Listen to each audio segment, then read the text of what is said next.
Hello friends, welcome to my channel. అందరూ ఎలా ఉన్నారండి? అందరూ బాగున్నారు కదా? ప్రతిరోజు మన ఇంట్లోన కిచెన్లోనే చేసుకునే పనులను సింపుల్గా చేసుకొని మన టైంతో పాటు మనీని సేవ్ చేసుకోవడానికి చాలా బ్యూటిఫుల్ టిప్స్ని అయితే వీడియోలో షేర్ చేయబోతున్నాను.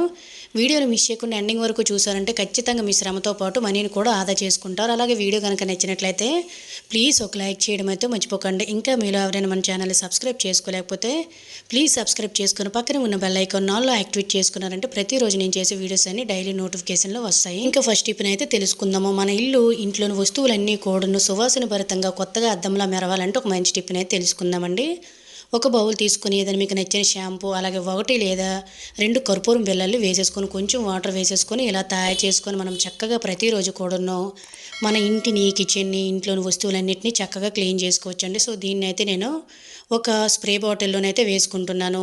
ప్రతిరోజు కూడా మనము డైనింగ్ టేబుల్ మీద భోజనం చేసేటప్పుడు గట్టును జిడ్డు జిడ్డుగా ఉంటుంది కదండి. సో అలాగే ఈగల గట్టును వాలుతూ ఉంటాయండి. సో అవి కూడా పురుగులు లాంటివి గట్టును వాలకుండా ఉంటాయి. ముఖ్యంగా వుడెన్ ఐటమ్స్ అనేవి మనకి పుచ్చిపోయి పొడి పొడిలా రాలిపోతూ ఉంటుంది కదండి. షైనింగ్ కూడా తగ్గిపోతూ ఉంటాయి వుడ్ ఐటమ్స్. అంటే మన డోర్సు, దివాన కట్లు, మంచాలు, ఇలా మన కిటికీలు కానీ ఇవన్నిటికీ కూడా ప్రతిరోజు వారంకి ఒక్కసారి కానీ ఇలా మీరు డోర్స్, కిటికీలన్నీ క్లీన్ చేసేటప్పుడు ఇలా క్లీన్ చేసి చూడండి. 24 అవర్స్ మంచి స్మెల్ అనేది వస్తుంది. చిన్న చిన్న పురుగులు లాంటివి ఏమీ రావు. అలాగే ఇటువంటి డోర్స్ అన్నీ కూడా మంచి షైనింగ్ వస్తాయన్నమాట. అలాగే ముఖ్యంగా మనం ప్రతిరోజు వాడే డ్రెస్సింగ్ టేబుల్స్ అనేవి మరకల్లా పడిపోతూ ఉంటాయి కదండి. ఎంత క్లీన్ చేసినా ఇలా ఒక్కసారి క్లీన్ చేసి చూడండి. వారం రోజులైనా కూడా మనకు మరకలు అనేవి పడవు. ముఖ్యంగా వుడెన్ ఐటమ్స్ అనేవి షైనింగ్ తగ్గిపోకుండా మంచి స్మెల్ అలా వస్తూనే ఉంటాయండి. కర్పూరం బిళ్ళ వేయడం వల్ల ఇంట్లోకి దోమలు, పురుగులు అనేవి రావండి. అలాగే ప్రతిరోజు వాడే ఫ్రిడ్జ్ కూడా మనకు మరకలుగా పడిపోయి అస్సలు బాగోదు కదండి. డోరు చుట్టుపక్కల కట్టను వాటి మీద కూడా ఇలా మనం వారానికి ఒకసారి ఇల్లు అనేది క్లీన్ చేసేటప్పుడు దీన్ని స్ప్రే చేసి చూడండి. మరకలు లాంటివి గట్ట ఉండవండి. ముఖ్యంగా మనం ప్రతిరోజు వాడే గ్యాస్ స్టవ్ బ్యాక్ సైడ్ విధంగా టైల్స్ అనేవి జిడ్డు మరకలు అనేవి పడిపోతూ ఉంటాయి కదా. ఒక్కొక్కసారి ఎంత క్లీన్ చేసి ఏదో రకమైన బ్యాడ్ స్మెల్ అనేది వచ్చేస్తూ ఉంటుంది కదండి, జిడ్డు స్మెల్ అలాంటిది. సో అది కూడా పోతుంది అనమాట. ఈ విధంగా గ్యాస్ స్టవ్, టైల్స్, కిచెన్ గొట్లు అన్నీ క్లీన్ చేసుకున్నాం అనుకోండి. కర్పూరం బిళ్ళ వేసాం కాబట్టి పురుగు లాంటివి, అలాగే బొద్దింకలు అనేవి ముఖ్యంగా కిచెన్లోకి రాకుండా యూజ్ అవుతుందంటే ట్రై చేయండి. ఈ టిప్స్తో ఖచ్చితంగా మీ ఇల్లు అనేది 24 అవర్స్ మంచి సువాసన భరితంగా అద్దంలో మెరిసిపోతుంది. ఒకసారి అయితే ట్రై చేయండి. ఇంకా సెకండ్ టిప్ని అయితే తెలుసుకుందాం. ఇప్పుడైతే మనకి చలికాలం కదండి. ఈ చలికాలంలో ఎక్కువగా మనం హాట్ బాక్స్లో ఫుడ్ అనేది ఎక్కువసేపు వేడిగా ఉండడం కోసం చపాతీలు, పుల్కాలు, లేదంటే కూరలు, రైస్ కూడా చాలామంది ఉంచుతూ ఉంటారు.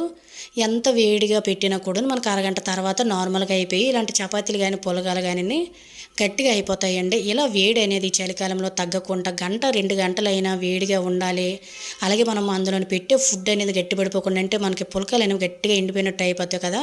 సో అలా కూడా ఉండకుండా ఉండాలంటే ఈ విధంగా హాట్ బాక్స్లోని వేడి నీళ్ళు వేసేసి 10 నిమిషాలు మూత పెట్టేయండి. ఆ తర్వాత వాటర్ని బయట పారబోసి ఒక క్లాత్ తోటి తడి లేకుండా తుడిచేసుకోండి. చపాతీలు అనేవి మెత్తబడిపోకుండా ఈ విధంగా ఒక ప్లేట్ని కానీ లేదంటే ఏదైనా క్లాత్ని కానీ వేసుకొని మనం స్టోర్ చేయవలసిన ఫుడ్ అనేది ఇందులో పెట్టామనుకోండి. హాట్ బాక్స్లో వేడి నీళ్ళు వేసి మూత పెట్టడం వల్ల ఆ వేడి అనేది ఉంటుంది కాబట్టి ఫుడ్ అనేది ఎన్ని గంటలైనా కూడాను చల్లబడిపోకుండా, అలాగే ఎండిపోకుండా చపాతీలు గట్టను స్మూత్గా ఉంటాయి.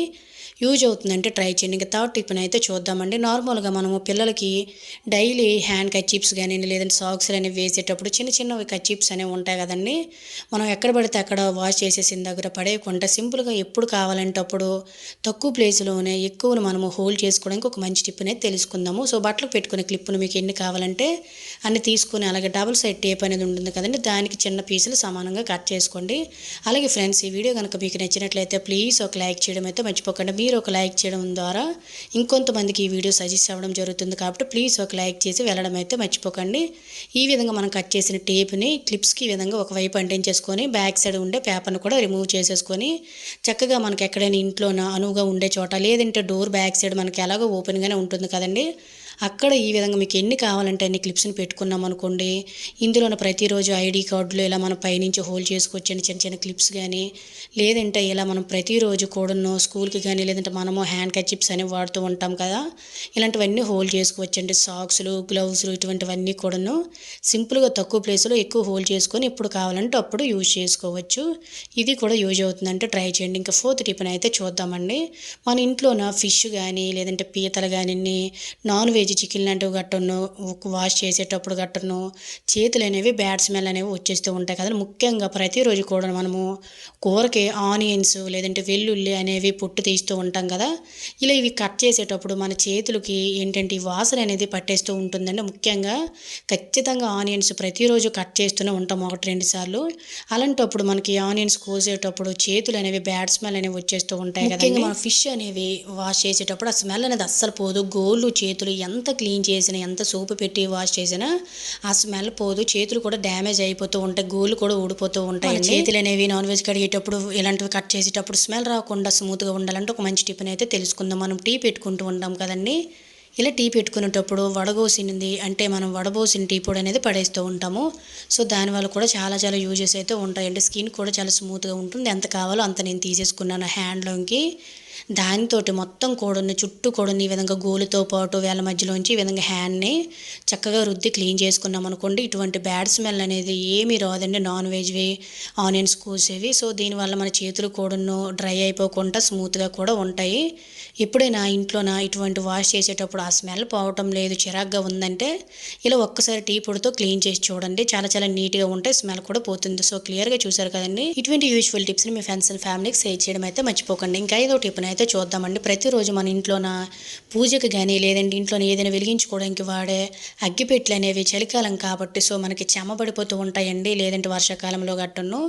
అలాగే పుల్లలు కూడా మనకి పదునుగా అయిపోయి చుట్టుపక్కల కూడా వెలిగించిన కూడాను వెలగదు, చుట్టూ కూడా తడిగా అయిపోతుంది. లేదంటే ఒక్కోసారి ఆయిల్ చేత్తో గట్ట పట్టేసుకుంటూ ఉంటాం పూజ చేసేటప్పుడు. అలా మనకు అగ్గిపెట్టెలు అనేవి పాడైపోకుండా చక్కగా వెలగాలన్నట్లయితే ఒక మంచి టిఫిన్ అయితే తెలుసుకుందామండి.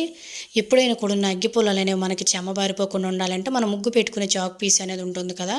సో దాన్ని చిన్న ముక్క వేసామంటే చెమ్మ ఏదున్నా పీల్చేసుకుంటుందండి. ఇలా చాక్ పీస్ అయినా లేదంటే కొద్దిగా అంటే బియ్యం వేసేసి ఈ విధంగా మనం అగ్గిపెట్టినట్టు ఇటు షేక్ చేసిన రెండిట్లో ఏదో వేసుకున్నా సరిపోతుందండి.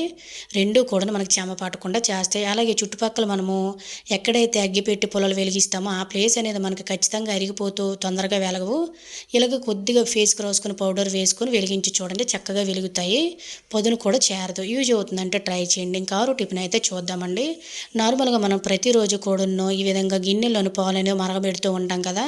ఇలా మరగబెట్టేసిన తర్వాత చుట్టుపక్కల కూడాను మనకి మేగడలాగా ఉండిపోతూ ఉంటుందండి. అడుగును కూడా చాలా వరకు కూడా మనకి మేగడ అనేది ఉండిపోతూ ఉంటుంది. సో ఒకసారి అయితే వీడియోలో క్లియర్గా చూశారు కదా. ఒక్కొక్కసారి ఎక్కువగా మేగడ అనేది ఉండిపోతూ ఉంటుందండి. అలాంటప్పుడు మనం ఏం చేస్తూ ఉంటాము, పడేస్తూ ఉంటామండి. అలానే దాన్ని తీయలేం కూడా నా మేగడని. ఇలా పడేయకుండా మన స్కిన్ తత్వాన్ని మృదువుగా మార్చుకోవచ్చండి చలికాలంలో.